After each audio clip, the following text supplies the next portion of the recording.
Halo, selamat pagi saudara. Apa kabar Anda hari ini? Senang sekali saya Nazla Afifa dapat kembali menyapa Anda dalam program Sapa Jabar. Saudara, bulan Juni juga diperingati sebagai bulan Bung Karno.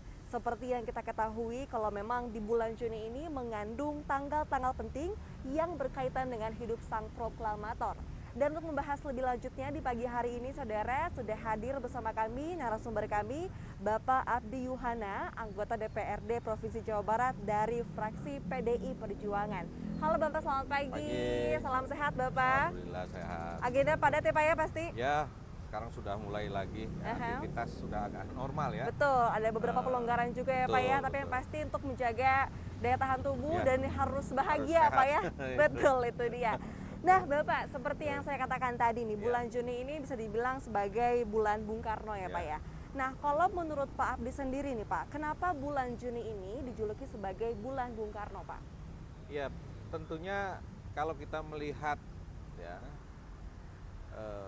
Insinyur Soekarno yang kemudian lebih familiar dikenal dengan nama Bung Karno ya, itu adalah tokoh inspirasi yang penuh gagasan, yang penuh cita-cita, yang kemudian juga dalam proses sejarah di Indonesia, Bung Karno ini adalah selain Presiden Republik Indonesia, proklamator, kemudian juga pencetus, penggali Pancasila, lalu kemudian di dunia internasional beliau juga adalah penggagas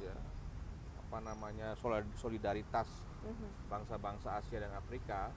Nah, sehingga tentunya kita harus memberikan penghormatan, penghargaan setinggi-tingginya kepada Bung Karno. Ya. Nah, sehingga ketika kemudian di bulan Juni, ya, ternyata dalam bulan ini ada momentum yang disitulah ya, ketemu Bung Karno. Ya, dari mulai yang baru saja kita peringatin, ya, sebagai hari lahirnya Pancasila tanggal 1 Juni, ya, di mana Bung Karno lah yang membangun konsepsi, menamakan pidatonya di dalam sidang BPUPKI sebagai Hari Pancasila. Pancasila sehingga kemudian menjadi hari lahir Pancasila, itu yang pertama. Kemudian yang kedua, kemarin baru juga kita peringatin ya, sebagai hari lahirnya Bung Karno. Iya, betul. Jadi Bung Karno ya, lahir pada tanggal 6 Juni tahun 1901 di Surabaya. Ya, Bung Karno tumbuh di Surabaya, ya, lalu kemudian dalam perjalanannya ke Bandung ini, ya, di kota kita ini, ya, dan disinilah Bung Karno imajinasinya, lalu kemudian gagasannya yang lalu dituangkan di dalam satu pemikiran yang disebut dengan Marhainisme. Lalu kemudian tanggal 21 Juni Bung Karno wafat, tepatnya 21 Juni tahun 1970. Sehingga dari rangkaian yang ada dalam bulan Juni ini, maka tepat ya, kita namakan sebagai Juni sebagai bulannya Bung Karno. Seperti itu. Jadi memang beberapa tanggal-tanggal mulai dari tanggal 1 Juni, 16 Juni tadi ya, 6 Juni maaf, dan juga wafatnya juga Bung Karno di bulan Juni ya Pak. Jadi bisa dikatakan bulan Juni adalah bulannya Bung Karno ini. Nah, saat ini juga saudara kita berada di Gedung Indonesia Menggugat nih Pak. Boleh ceritakan sedikit nih mengenai sejarah dari Gedung Indonesia Menggugat ini Pak, silakan.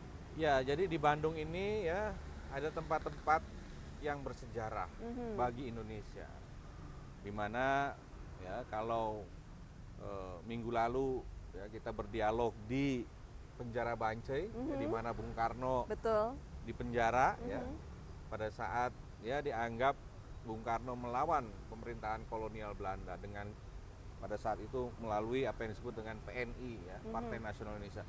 Nah, sekarang hari ini kita berada di Gedung Indonesia Menggugat. Dengan background yang keren banget ya Pak ya. Ada Bung Karno yang saat itu ya, tepatnya tanggal 18 sampai 20 Desember tahun 1930 ya, Bung Karno diadili. Nah, ini namanya dulu Lanrad. Ya. Lanrad itu pengadilan pengadilan Belanda. Nah, Bung Karno di dalam sidang pledoinya ya, pada saat Bung Karno diadili, beliau menyampaikan gagasannya pertama tentang dia menentang imperialisme dan kolonialisme yang pada saat itu memang merebak. Dan yang kedua, ya, Bung Karno membangun solidaritas bahwa kemerdekaan Indonesia harus segera dicapai. Makanya judul dari pledoi yang pada saat itu disebut dengan Indonesia Menggugat.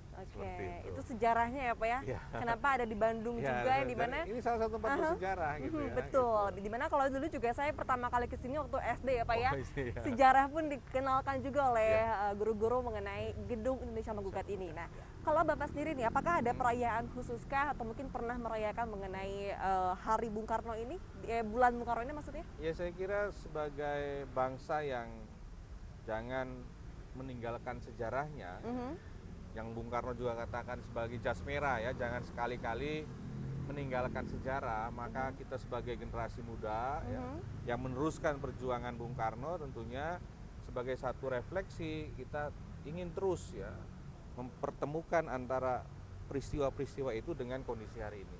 Tentunya misalnya kemarin ya tanggal 1 Juni ya, saya melihat bahwa seluruh ya instansi pemerintahan, kemudian masyarakat, tokoh-tokoh masyarakat, termasuk juga pers yang menggaungkan tentang hari lahirnya Pancasila tanggal 1 Juni. Betul. Kemudian kemarin tanggal 6 Juni pada saat perayaan ya lahirnya Bung Karno ya, di beberapa tempat juga ada yang merayakan bagaimana Bung Karno mampu ya tidak hanya saja dikenal di Indonesia tetapi juga dikenal di dunia internasional. Makanya di di beberapa negara ada jalan Bung Karno. Misalnya di Mesir ada jalan Bung Karno ya, kemudian di Saint Petersburg ada masjid dan beberapa jalan lain yang artinya itu adalah sebuah pengakuan terhadap Bung Karno. Sehingga kemudian ya kemarin tanggal 6 Juni juga dirayakan sebagai hari lahirnya Bung Karno. Kemudian nanti tanggal 21 Juni tentunya pada saat wafatnya Bung Karno ya tentunya kita akan mendoakan ya, agar Bung Karno berada di tempat yang layak di sisi Tuhan yang Maha Kuasa. Oke, jadi untuk masyarakat di Indonesia pun juga pasti akan terus mengingat ya Pak ya, jasa-jasanya seperti apa, memperingati bulan Juni juga sebagai bulan Bung Karno. Nah, saya juga penasaran nih, menurut Bapak sendiri ini nilai-nilai apa saja nih yang bisa diambil? Tapi kita akan jeda dulu ya Pak ya. Baik. Saudara jangan kemana-mana karena usai jeda kami masih akan kembali bersama Anda, tetaplah di Sapa Jabar.